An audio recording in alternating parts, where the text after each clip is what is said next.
본문을 가지고 제가 설교를 참 많이 하는 것 같아요. 그런데 오늘 본문이 지금 1절에서부터 32절까지가 다 해당되는 말씀인데 제가 조금 너무 시간이 많이 가서 20절에서 32절까지 봉독해 올렸습니다. 한번 1절부터 한번 보겠습니다. 1절, 네, 다 같이 한번 큰 목소리로 1, 2절 읽어보겠습니다. 시작.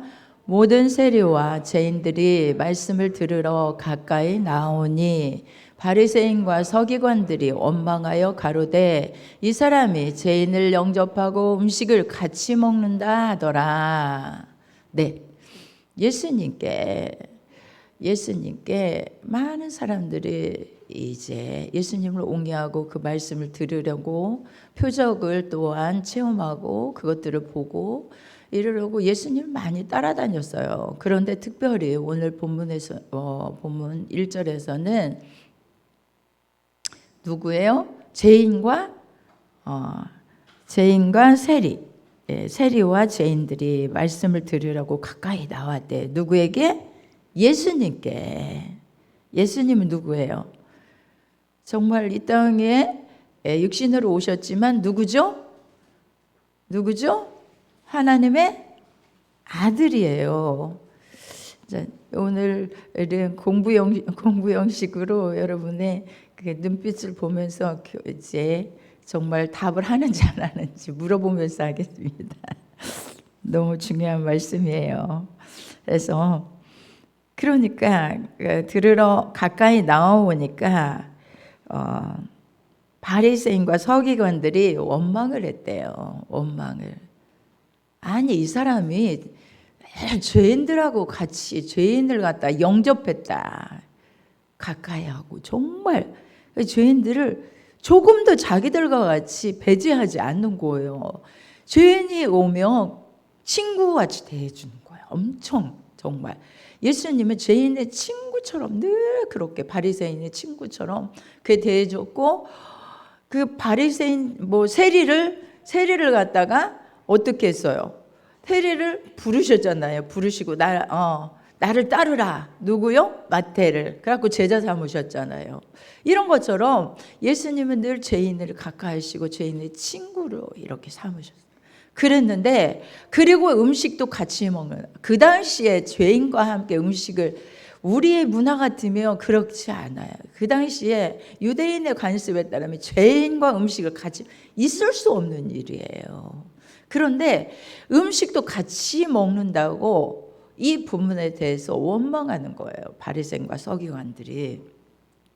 그 지도자들이 그런 부분에 종교 지도자들이 이렇게 비난하니까 오늘 주신 이 말씀이 뭐냐면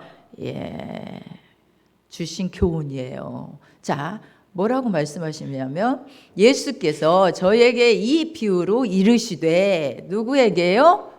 자, 바리새인과 서기관들이 원망하니까 죄인과 세리를 같이 하고 음식도 같이 먹는 그 부분에 대해서 하니까 비유로 말씀해 주셨대요. 첫째는 양 100마리가 있는데 자 예수님이 말씀하세요. 양 100마리가 있는데 그 중에 하나를 잃으면 99마리를 들에 두고 그 잃은 것을 찾도록 찾아다니지 않겠느냐. 그런데 찾은즉 즐거워 어깨에 메고 집에 와서 그 벗과 이웃을 불러 모으고 말하되 나와 함께 즐기자. 나의 잃은 양을 찾았노라 하더라. 이러면서 7절 보겠습니다. 조금 올려보세요. 내가 너에게 이르노니 이와 같이 죄인 하나가 회개하면 하늘에서는 회개할 것 없는 의인 99을 인하여 기뻐하는 것보다 더하리라. 이런 말씀을 하시는 거예요. 이 세 비유가 나오는데 지금 제가 여기 말씀한 말씀이 뭐예요? 잃은 양. 두 번째는 드라크마 하나를 잃어버렸고 세 번째는 둘째 아들이 집을 나간 그 부분에 대해서 말씀하고 있어요. 그런데 여기 지금 제가 말씀한 이 말씀에서 의인 99 회개할 것 없는 99을 인하여 기뻐하는 것보다 기뻐하죠. 의인을 위해서 기뻐하는 것이 하나님 마음이에요. 여기에 그 마음인데 죄인 하나가 회개하면 하늘에서 회개할 것 없는 의인 99을 인하여 기뻐하는 것보다 뭐 한대요? 더 한대요. 한 사람이 정말 회개하고 하나님께로 돌아오는 것을. 그러기 때문에 예수님은 뭐라고 하셔요? 예수님은 그래서 죄인을 영접하고 세리도 그렇게 영접하고 친구가 되어주시는 거라는 그 부분에 대해서 말씀하고 계신 거예요. 그런데 여기에 본문들 자세히 보면 그 하나가 돌아올 때에 양의 한 마리가 돌아왔을 때 정말 찾고 찾아서 돌아왔을 때 공동체를 완성한다는 그런 뜻이 있어요. 네. 그러니까 공동체를 완성하는, 그러니까 100마리 양이었는데 한 마리가 없다고 생각해 보세요. 그렇죠? 공동체 완성이에요. 그걸 말씀하고 있어. 그래서 기뻐하는 거죠. 그게 너무너무, 그래서 성경을 우리가 볼 때에 주의할 게 있어요. 늘 비판적으로 보는 사람들은 비판하는 것만 찾아요. 그런데 하나님께서는 성경에서 우리에게 절대 변하지 않는 것이 하나가 있어요. 그것은요, 회복을 원하신 하나님이에요. 회복시키신 하나님을 우리가 봐야 돼요. 성경에서 모든 부분에 회복을, 어쨌든 멸망이 아니고 어쨌든 흩어지는 것이 아니라 뭐예요? 회복시키시고 완성시키시는 거. 그것이 하나님의 성경에서 절대 변하지 않는 거예요, 이것을. 그런데 두 번째도 마찬가지예요. 두 번째도 드라크마 하나를 이거는 이 양의 비유는요, 그 양은요, 양의 습관은요, 한번 어디 떨어져 나가면 내가 다시 돌아올 수 없는, 그 양이 스스로 어느 길이었지? 그래, 이 길이었어 라고 찾아올 수 있는 그런 게 없어요. 기능이 없어요. 그래서 누가 찾아야? 목자가 찾아야 돼요.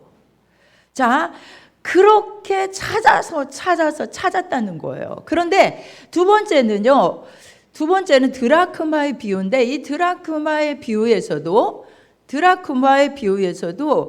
이 드라크마 비유는 특별히 타인에 의해서 뭔가 잃어버린 거예요. 타인에 의해서, 주인에 의해서든 그러니까 타인에 의해서 잃어버려진, 그러니까 이 부분을 꼭 해석한다고 하면은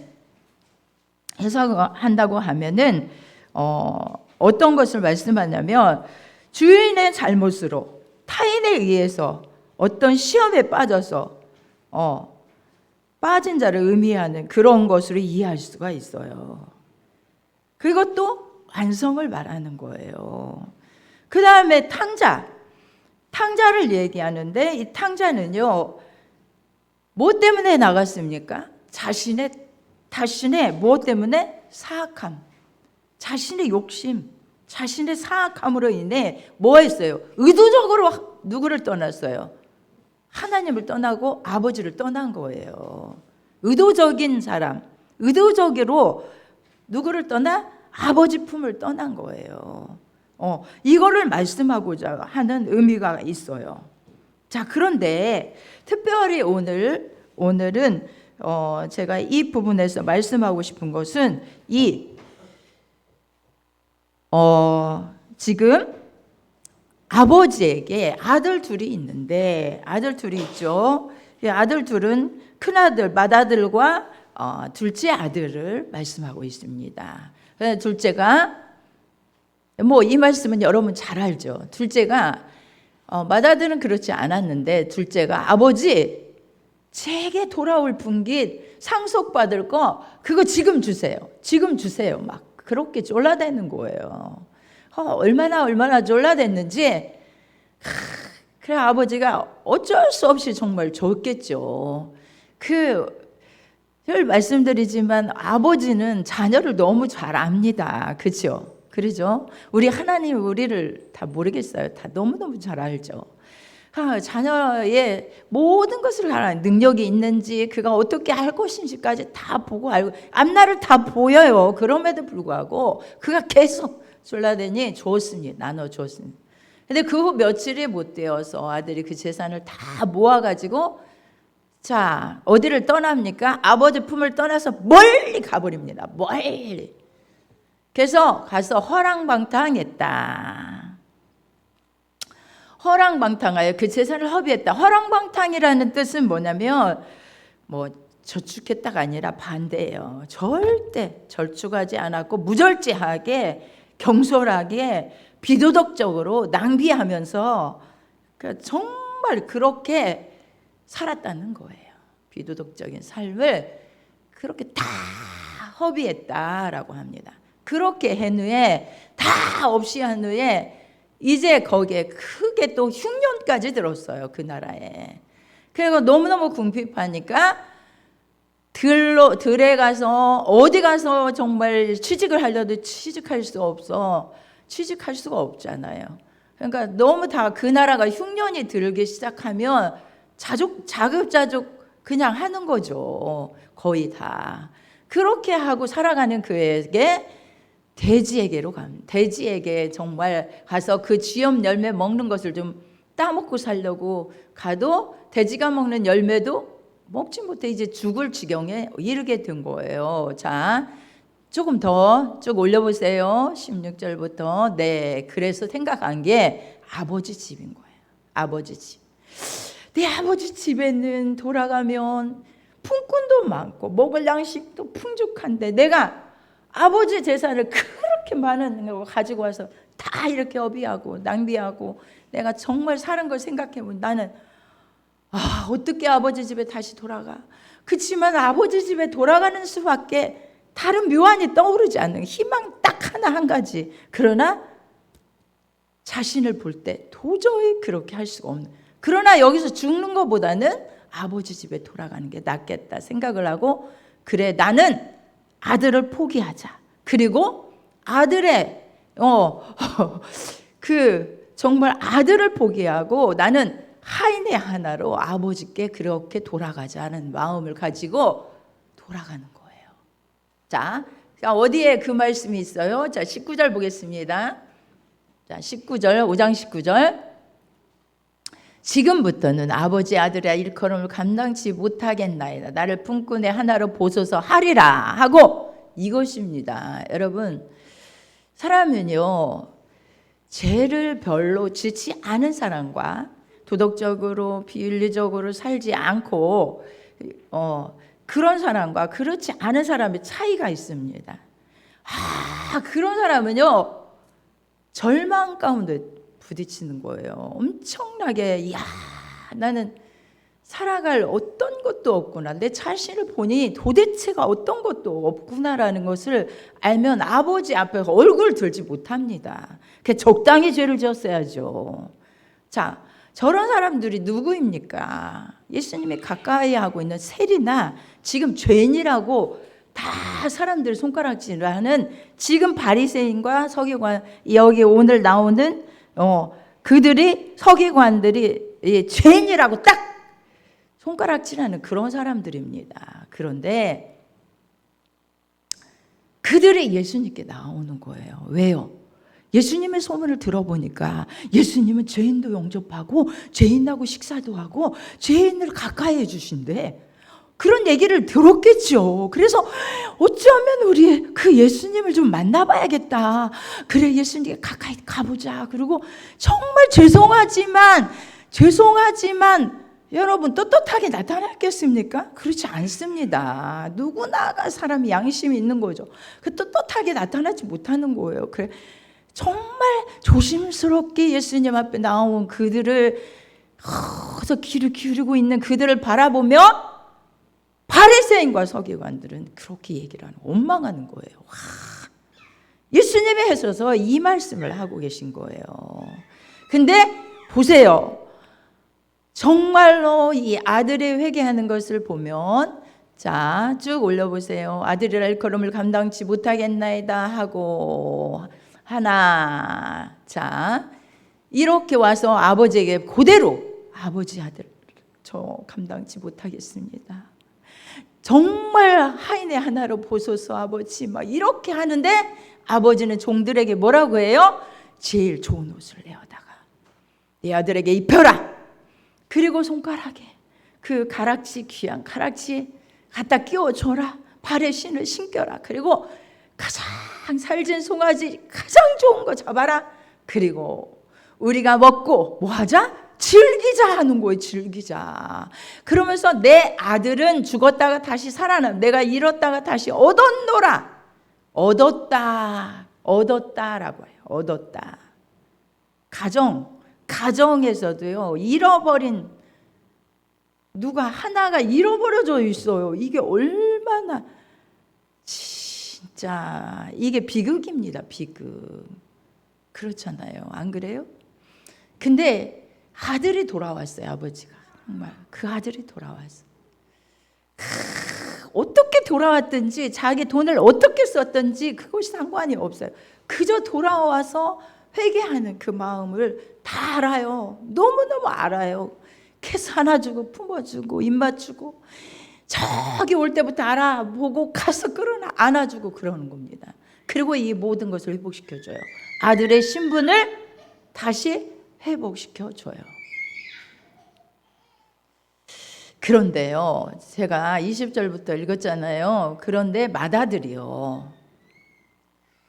집에 돌아옵니다. 맏아들은요, 아버지 말씀을 잘 순종하고 살았었죠.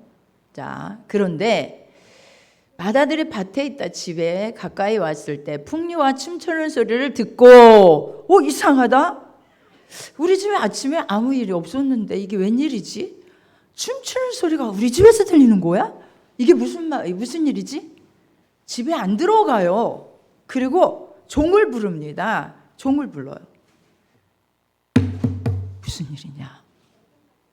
네, 당신의 동생이 돌아왔습니다. 그래서요, 당신의 아버지가 지금 너무너무 건강한 몸을 맞아들인 것이 너무너무 좋아하시면서 살찐 송아지를 잡고 잔치를 벌이고 있어요. 그랬더니요, 저가 뭐라고 해요? 자, 우리 28절 한번 보겠습니다. 다 같이 읽어보겠습니다. 시작. 저가 노하여 들어가기를 뭐예요? 즐겨 아니하거늘 아버지가 나와서 권한대. 노하였대. 화를 내는 거예요. 뭐야? 얼마나 화를 나는지 노하여 절대 안 들어가는 거예요. 그러지 말고 들어가세요. 동생이 이렇게 그래도 건강한 몸으로 절대 안 들어갑니다. 아버지께. 그 아버지가 나왔어요. 아버지가 나왔어요. 애야, 들어가자. 얼마나 나는 좋은지 모르겠다. 그런데요, 대답하는 거 보세요. 아버지께 대답하여 가라. 내가 여러 해 아버지를 섬겨 명을 어김이 없거늘 내게는 염소 새끼라도 주어 나와 내 벗으로 즐기게 하신 일이 없더니 라고 말합니다. 아버지, 저는요 아버지 말씀 얼마나 잘 들었습니까?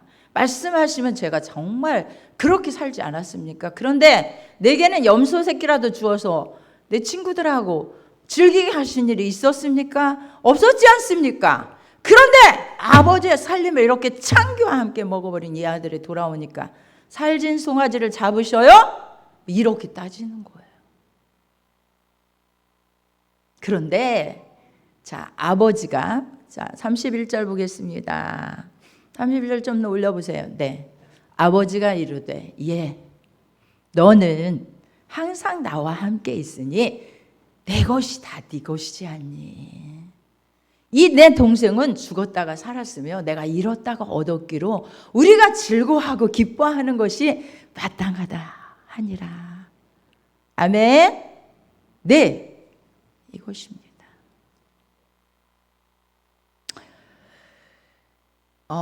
이 본문에서 지금 1절에서 말씀하시는 말씀을 이 정말로 죄인과 세리들에 대해서 이 사귀고 그들을 관대하게 대하는 예수님에 대해서 이 교훈을 주셨어요. 뭐라고요? 죄인 하나가 회개하고 돌아오면 얼마나 기뻐하는지 하나님은 이렇게 기뻐하고 좋아하신단다라는 말씀이에요. 이런 말씀이에요. 그러기에 이 둘째 마다들의 이 태도에 있어서는 어떻게 해요? 하나님은 설득하시죠. 그리고 하나님의 마음을 아버지의 마음을 얘기해 주시죠. 그렇죠? 이 마다들의 냉혹한 그 태도를 정말로 아버지는 뭐라고 해요? 그렇게 하면 잘못이야라고 크게 꾸짖지도 않고 아버지의 마음, 내 마음이 이렇단다. 정말 이렇다가 얻었다. 이제 완전하게 됐지 않니? 완전하게 됐지 않니? 나는 이거 너무너무 즐겁고 기쁘단다. 그래, 기뻐하는 것이 마땅하지 않겠니? 에야, 그러지 말아라 라는 거예요.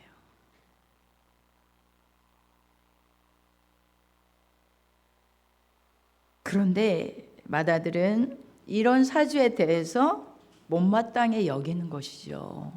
우리가 어떻게 하나님의 은혜를 받았는지 생각해 보면 내가요 하나님의 은혜를 아버지의 사랑을 받을 수 있는 자격자였습니까? 자격자가 아닙니다. 하나님의 어찌 자녀가 될 수 있습니까? 없습니다.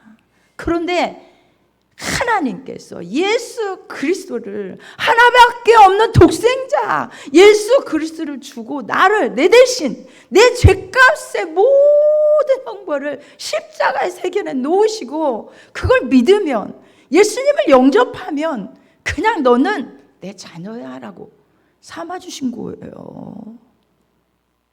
그래서 내가 주님 앞에 돌아와서 좀 뭔가 말씀대로 살았다고 그런 사람을 용납하지 않는다는 거, 있을 수 없다는 거예요. 네가 아버지의 마음을 아니? 나는 이렇단다라고 가르쳐 주시는 거예요.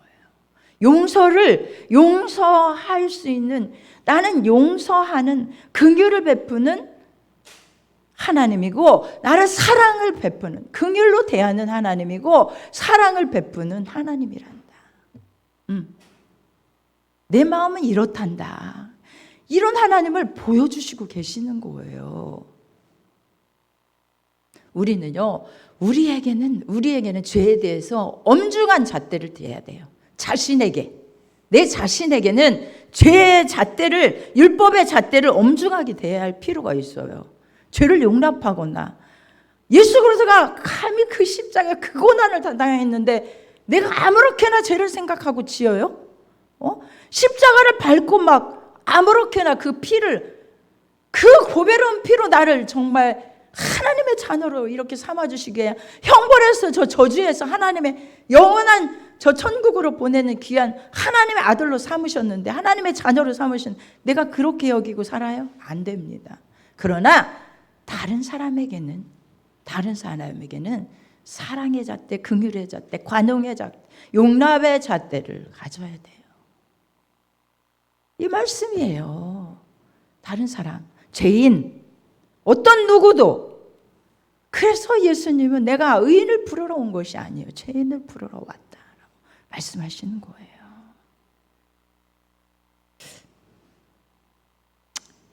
여러분, 그래서요, 우리 말씀을 보면 행위 언약과 은혜 언약이 있는데, 행위 언약, 율법, 그죠? 은혜 언약, 예수 그리스도입니다.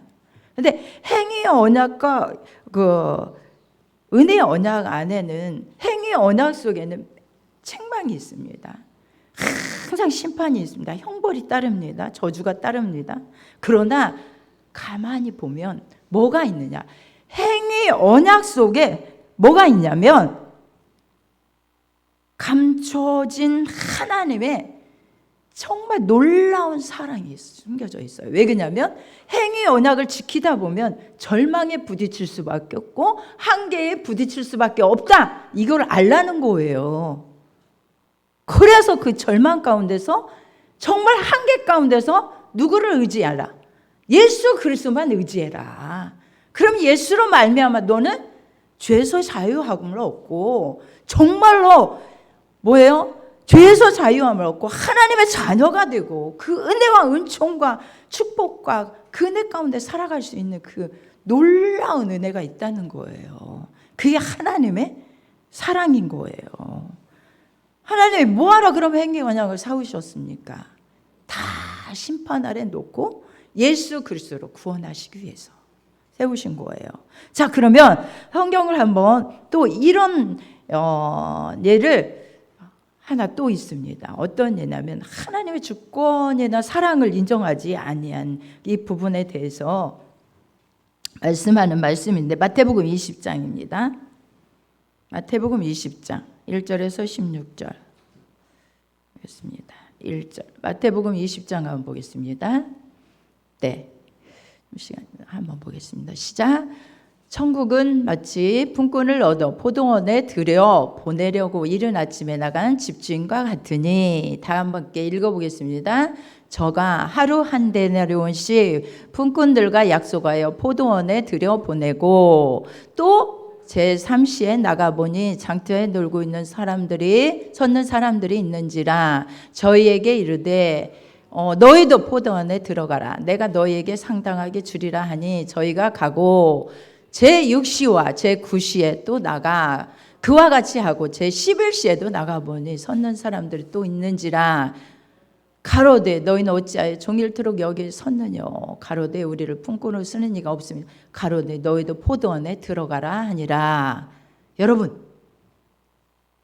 여기 말씀까지 보면요 포도원의 주인이 있었습니다. 자, 1절에서부터 이렇게 쭉 이제 다시 한번 내려서 보여주세요. 네. 포도원 주인은요, 이 본문을 읽다 보면 어떻게 포도원 주인이 사람을 일시키려고 하는 그런 게 아니에요. 체계적으로 일을 시켜야겠다 이렇게, 그래서 지금 일이 바쁘니까 일 시켜야겠다는 그런 취지로 나가서 사람들을 데려오는 게 아니에요. 보면 본문을 보면 잘 읽어보세요. 천국은 마치라고 하셨죠. 예수님 비유예요. 마치 분꾼을 얻어 포도원에 들여 보내려고. 어떻게 하려고요? 일하려고가 아니라 포도원에 들여 보내려고. 어쨌든 포도원에 들여 보내려고. 이 집주인은 이른 아침에 나갔대요. 이른 아침 새벽녘에 나갔네. 이른 아침 6시 그 정도나 되겠죠. 네, 나갔대요. 그래서 이제 들여 보냈습니다. 그리고 뭘 약속했냐? 하루에 품삯 한 데나리온. 자, 10만 원이면 오늘 지금 품삯 10만 원이 10만 원을 약속을 했습니다. 그리고 포도원에 들여 보냈습니다. 또 나갔습니다. 제3시에 나갔습니다. 우리의 시간 개념으로 보면 9시. 자, 3시에 나가보니까 또 장터에 놀고 있는 사람들이 있는지라 저에게 이르되 포도원에 들어가라. 내가 너희에게 상당하게 주리라. 자, 들여보내. 자, 들어가라. 그럽니다.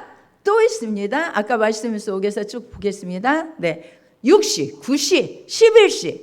여러분, 해가 다 갈 때까지요. 1시간 남겨놓고 그냥 계속 들여보냅니다. 자, 결론이 뭡니까? 자, 들여보냈는데, 자, 더 올려보세요. 7절부터 8절부터 보겠습니다. 시작. 저물매 포도원 주인이, 다 같이 읽어보겠습니다. 저물매 포도원 주인이 청지기에게 이르되 품꾼들을 불러 나중 온 자로부터 시작하여 먼저 온 자까지 싹을 주라 하니 제11시에 온 자들이 와서 한 데나리온씩 바꿔늘. 제일 마지막에 1시간이나 일한 사람한테 한 데나리온을 줬어요. 여러분, 10만 원 한 데나리온을 11시에 온 사람한테 딱 줬습니다. 그러니까 먼저 온 자들이 생각했습니다. 뭐라고 생각했을까? 아니 1시간 일한 사람한테 10만 원을 주다니, 그냥 우리는 더 받겠구나 이러고 기다렸습니다. 그런데 저희도 한 데나리온씩 줬어요. 먼저 온 자들 다 똑같이, 아니 아침 6시에 온 사람까지 다 똑같이 한 데나리온씩 줬습니다.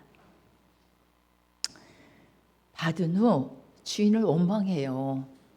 왜요? 일찍 와서 이런 사람들이 뭐라고 하죠? 아니 이게 뭡니까? 아니 1시간 일하는 사람을 10만 원 줬는데 우리에겐 더 줘야 되지 않겠습니까? 라는 거예요. 받은 후 집주인을 원망해야 돼. 나중은 이 사람들은 1시간만 일하였거늘 저희로 종일 수고와 더위를 견디는 우리와 같게 하였나이다. 자, 13절 한번 읽어보겠습니다. 시작. 주인이 그 중에 한 사람에게 대답하여 가로되 친구여, 내가 내게 잘못한 것이 없노라. 내가 나와 한 데나리온의 약속을 하지 아니하였느냐? 네 것이나 가지고 가라. 나중은 이 사람에게 너와 같이 주는 것은 뭐라고요? 내 뜻이니라. 내 것을 가지고 내 뜻대로 할 것이 아니냐? 내가 선함으로 네가 악하게 보느냐? 여러분, 그렇습니다.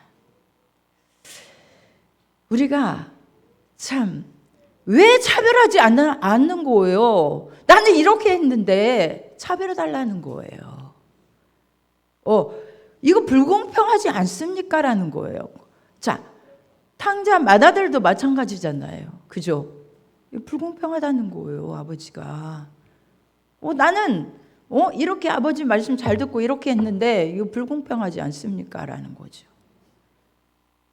여기도 마찬가지예요. 자, 그런데 우리는 하나님이요. 여기 주인은 누구입니까? 하나님이셔요. 하나님이 뭘 일시키려고 한 것이 아니에요. 뭔가 정말로 그 하루하루 종은 주인이 책임집니다. 일했든 안 했든 간에 그 주인이 밥도 먹여주고 때로는 어떤 부분에 책임져 주고 이렇게 합니다. 그러나 품삯을 밟는 사람은 하루 그거 하나 가지고 목숨값이에요. 그 하루 일해서 그 하루를 살아간 그 삶을 영위해 나가는 사람들이에요. 이것이 곧 우리의 삶과 똑같아. 하나님이 정말로 내 삶을 내가 책임져야 하는 그런 가운데 있는 우리 하나 한 사람을 어디로? 하나님의 나라로 불러주셔서 약속해 주신 거예요. 똑같이 약속해 주신 거예요. 그 늦게 온 사람에게 하나님이 한 데나리온 주는 것이 우리가 악하다고 하겠어요? 왜 잘못했습니까? 불공평한. 내게 똑같이 약속하는 대로 나도 줬는데 왜 그렇게 하시는 겁니까? 자, 이것을 내 것이나 가지고 가라. 내가 잘못한 것이 없다. 네가 나와 약속한 그 부분을 합당하게 너에게 줬지 않느냐라는 말이에요. 응? 다른 사람 신경 쓰지 말고 약속한 거 너에게 합당하게 했는데 뭘 그걸 가지고 그러니? 아니 내가 내 것을 가지고 내 뜻대로 할 것이 아니냐. 내가 선하라고 네가 악하게 보느냐. 이거예요. 여러분 그렇습니다. 하나님은요 늘 선하십니다. 선하세요. 그러나 우리는 차별을 원해요. 차별을 원해요. 왜 그렇게 당해요? 아니 저 죄인인데 어떻게 그렇게 대할 수 있어요? 예수의 십자가는 공평합니다. 그거는 누구나 다 내게로 오래요. 예수님은 다 내게로 오라. 수고하고 무거운 짐진 자들아 다 내게로 오라. 내가 너희를 쉬게 하리라. 아니다. 너희는 아니다. 아니다. 이렇게 한 적 있어요? 예수님이 없다는데 어찌 예수님이 없다는데 우리가 갈라놓냐고요. 아니라는 거예요. 절대 아니라는 거예요. 예수님, 이게 하나님의 긍휼입니다. 사랑입니다.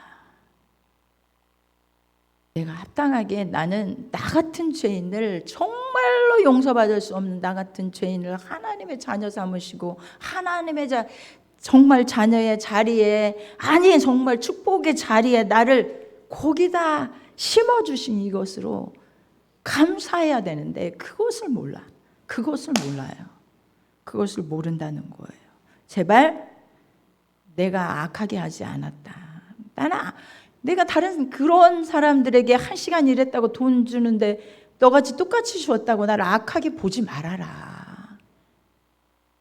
그런데요, 하나님 그렇지 않은데 인간이 그렇습니다. 우리 인간이 그런 잣대로 늘 판단합니다. 이거는 정말 잘못된 오류예요. 영화 볼 때는 다 내게로 오라고 하시는 예수님의 음성 앞에서 정말 그 사랑이 얼마나 큰지 용서해 본 사람은 용서를 압니다. 여러분, 용서가 쉽게 돼요? 안 돼요. 저도 용서를 해봤지만 또 생각을 하고 또 어떤 부분에서 그 단어가 딱 이렇게 떠오르면 그때 그렇게 상처받았던 그 단어가 다시 딱 누구에게서 들려지면 막 다시 그 감정이 계속 막 올라와요. 치밀어 올라와요. 잊어버렸다고 생각했는데 또 치밀어 올라오고 또 치밀어 올라오고. 용서가 안 돼요. 안 되는데 그러면 하나님은 어떻게 용서할까요? 이것은 십자가의 은혜를 우리가 깨달으라는 거예요. 십자가의 은혜를 깨달아. 용서하면서 누구를 알아요? 하나님의 사랑을 알게 되고요. 예수님의 사랑을 알게 되는 거예요. 궁극적인 목적은 네가 우리 온전한 용서를 다 할 수가 없어요. 축복해주고 정말 그렇게 하려고 노력은 하지만 그렇게 안 돼요. 그러나 뭘 봐라? 네가 그렇게 함으로 십자가의 은혜, 내가 너를 어떻게 용서했는지 그걸 좀 깨달아 봐라. 내가 하나님으로서 내 아들 독생자를 주고 용서했 그것을 좀 너는 그 상황 속에서 용서하면서 그걸 깊이 깨달아 봐라. 이것이 목적이 여러분. 그 사랑을 알아라. 큰아들에게도 내가 내 아들 돌아온 것에 대해서 그렇게 설명하고 계신 거예요. 여러분 믿으시면 아멘? 그래서 하나님은 긍휼이십니다. 사랑이십니다. 논리 초점에서 우리는 빗나가서는 안 돼요. 그래서 성경에서 우리에게 절대로 성경을 읽으면서 변하지 않는 것, 항상 뭘 원하신다? 회복을 원하시는 하나님. 회복을 원하시는 하나님. 회복시켜 주시기를 원하시는 하나님이십니다. 믿으시기 바랍니다. 아멘. 긍휼과 사랑으로 회복시키시기를 원하시는 하나님. 우리 한번 말씀 기억하고 뜨겁게 기도하도록 하겠습니다. 말씀 붙잡고 기도합니다.